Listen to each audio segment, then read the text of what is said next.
Japan, 1945. One bomb demonstrates the awesome power of nuclear fission. That same power is now being harnessed for peaceful purposes, but always remains potentially dangerous. 1979.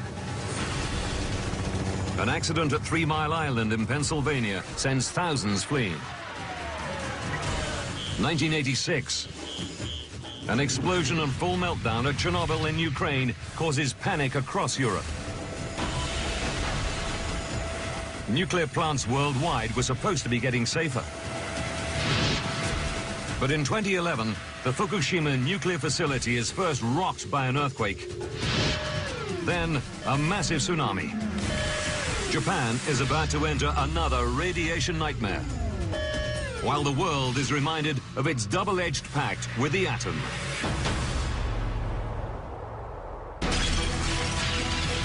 Disasters don't just happen. They're triggered by a chain of critical events. Unravel the clues and count down those final seconds from disaster.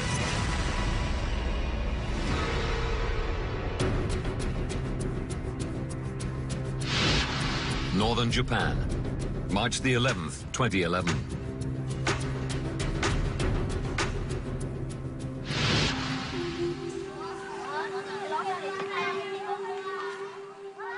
Kindergarten teacher Eriko Horiyuchi is in class.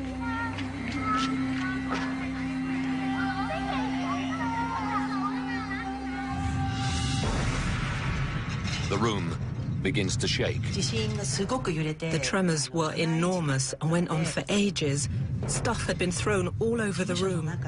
I really thought the building might cave in on me. She has to act quickly, but calmly. I ducked under the desk along with the children and just monitored the situation. The earthquake continues for 5 minutes. It's felt 230 kilometers away in Tokyo. Eriko's actions ensure the children are safe. The kids had all done the disaster drills, and they did what the teachers told them to do, and so it all went to plan on the day.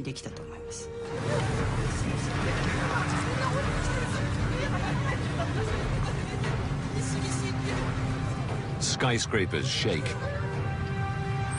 and buildings collapse.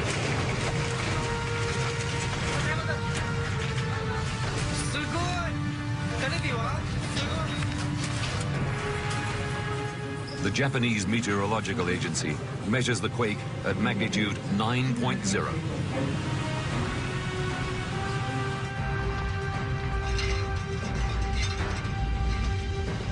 It's the most powerful earthquake ever recorded in Japan. Even though the epicenter is 130 kilometers out to sea, the first news pictures show widespread devastation throughout the north of the country.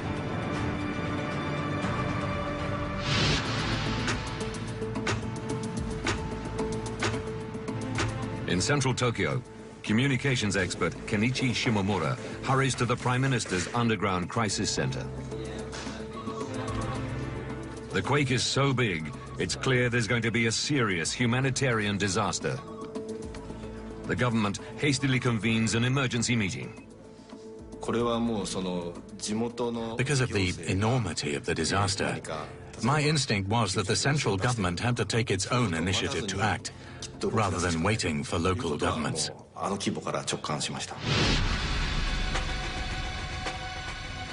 5 of Japan's nuclear plants are in the disaster zone. Fukushima is the largest, providing enough energy to power every home in Tokyo.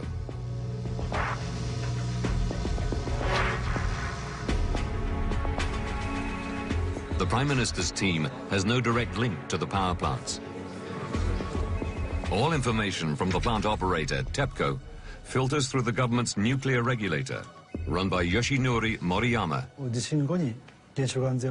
Right after the earthquake, we received news from the Fukushima nuclear plant that mains power was lost. Fukushima is just 178 kilometers from the epicenter of the earthquake.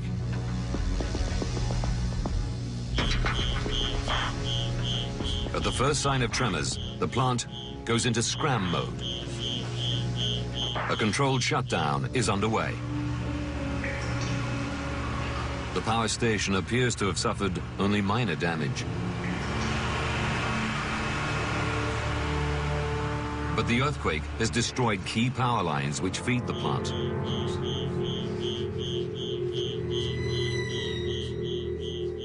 Emergency power sources kick in, so the plant can continue to shut down safely.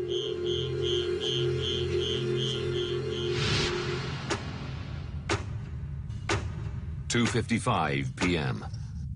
A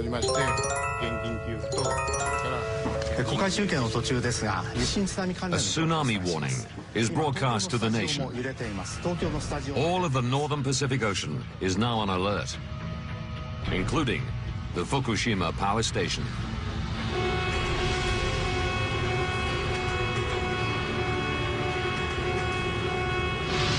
At teacher Eriko's school, all the pupils have survived the earthquake unscathed. Emergency plans call for everyone to evacuate. She packs the children into buses to take them down the hill from the school to their homes on the coast. She has not heard the tsunami warning.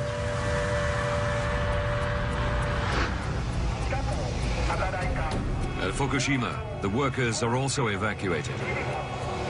A core team, the Fukushima 50, remain behind to ride out the tsunami.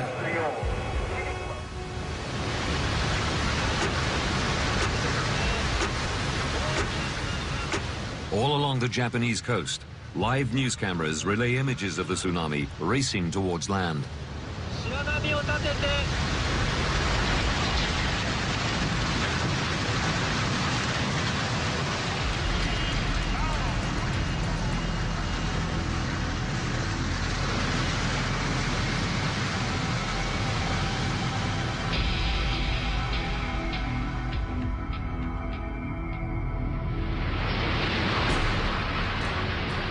The Fukushima power station bears the full force of the tsunami. The site begins to flood.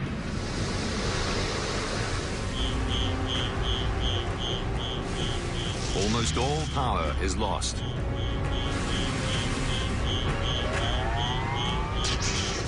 Two workers assessing damage in the basements are killed instantly. Control rooms plunge into darkness. The Fukushima 50 can't monitor pressure or temperature.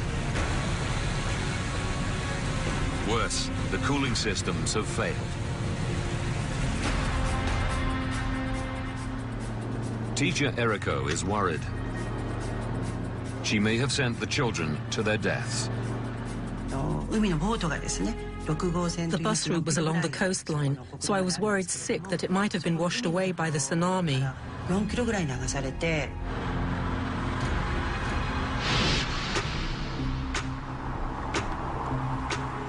The Tokyo Crisis Center. Prime Minister Naoto Kan arrives to learn that the Fukushima plant has lost all power.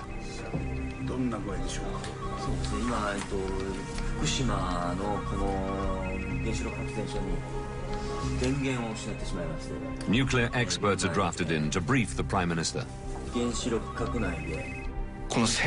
Even those experts couldn't decide what should be done because this was totally beyond what they could have predicted.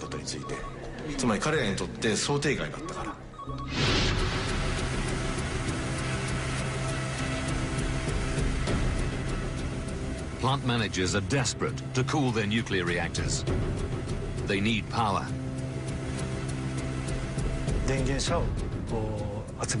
We needed to deploy mobile generators. That was our last resort.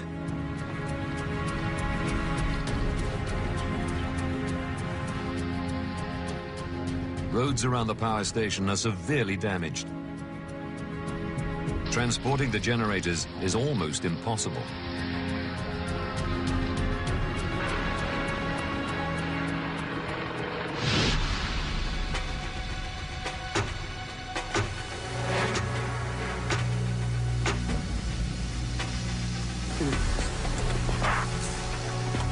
In the damaged control room of reactor number 1, engineers are trying to find out what's happening inside the reactor. They resort to using battery packs and car batteries to power up instruments to take key readings. The radiation levels are beginning to rise. The Fukushima 50 don radiation suits and respirators to protect themselves.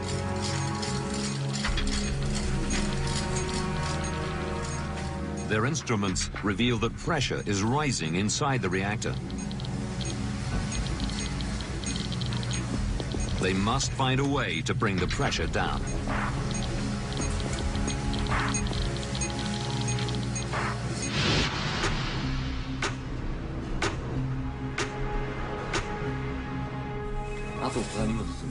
The news is relayed to the Prime Minister. He declares an official state of nuclear emergency. I heard the PM repeatedly say, almost to himself, this is really serious. Decisive action is needed, but there is very little information to work from. They have no real-time readings and no direct communications with managers at the power plant. Even so, scientific advisors believe they have a solution to avoid the buildup of pressure inside the reactors. Pressure inside the containment vessel must be kept low at all times. To release pressure, there's a valve. If you open it, pressure can be released outside. The Prime Minister's advisors recommend the valves are opened to release steam. At the plant, senior managers oppose the plan. They fear if steam is vented, radioactive materials could escape into the atmosphere. But under orders, the Fukushima 50 try to locate the safety valves. With only torches to guide them, finding the valves is no easy task. And handheld Geiger counters reveal radiation levels are rising. It might be because the reactor itself cracked during the earthquake.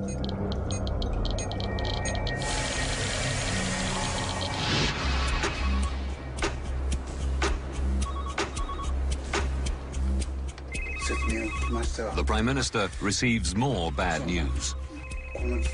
Mobile generators have made it to the plant, but that's not enough. The tsunami had thrown debris all over the site, so the mobile generators had problems driving into the power station and had trouble reaching the reactor buildings. Cables to the reactors are too short. The plant is still without power.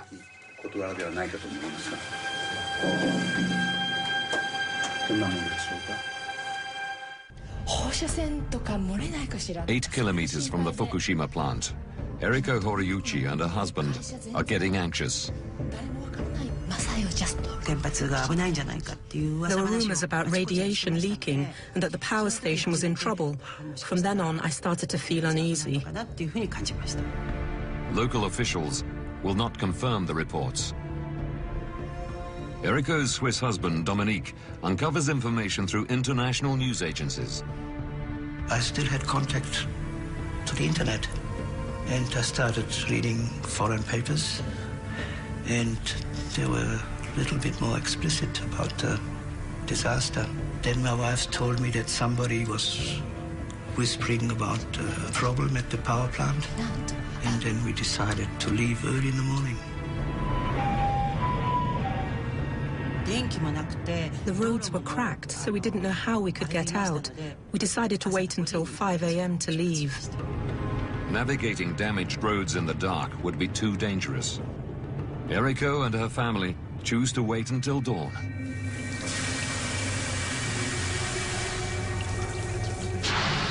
At the Fukushima plant, pressure inside reactor number 1 has now risen so high, the workers fear the reactor could explode. But they still haven't managed to locate key pressure release valves.